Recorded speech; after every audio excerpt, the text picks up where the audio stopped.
आणि त्या बातमी नागपूरमधून उद्यापासून उपराजधानीमध्ये हिवाळी अधिवेशन सुरू होते। विधिमंडळात सरकारची कसोटी लागणार आहे। सध्या सरकार विरोधात अनेक प्रकरणं मोठ्या प्रमाणात सुरू आहेत। मोंढवा जमीन प्रकरण, नाशिक वृक्षतोडी संदर्भात देखील या अधिवेशनामध्ये पडसाद उमटण्याची शक्यता आहे।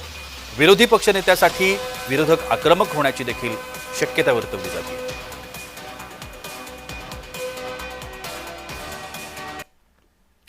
दरम्यान सोमवारपासून सुरू होणाऱ्या राज्याच्या हिवाळी अधिवेशनामध्ये कोणत्या मुद्द्यांवरती विरोधक सरकारला घेरू शकतात ते पाहूया।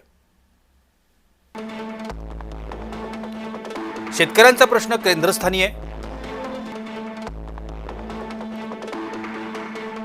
नैसर्गिक आपत्तीमुळे नुकसान झालेल्या शेतकऱ्यांच्या मदत निधीला विलंब झालेला आहे, हाही मुद्दा पुढे येऊ शकतो।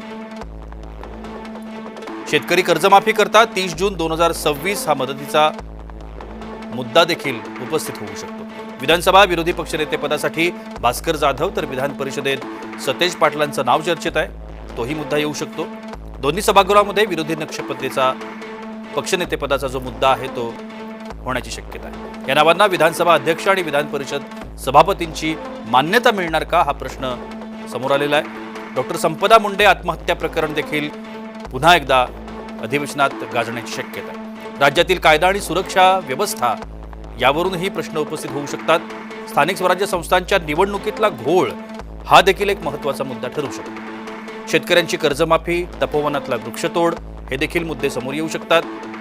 पार्थ पवारांचं भूखंड प्रकरण हा देखील एक महत्त्वाचा मुद्दा आहे, तोही येऊ शकतो।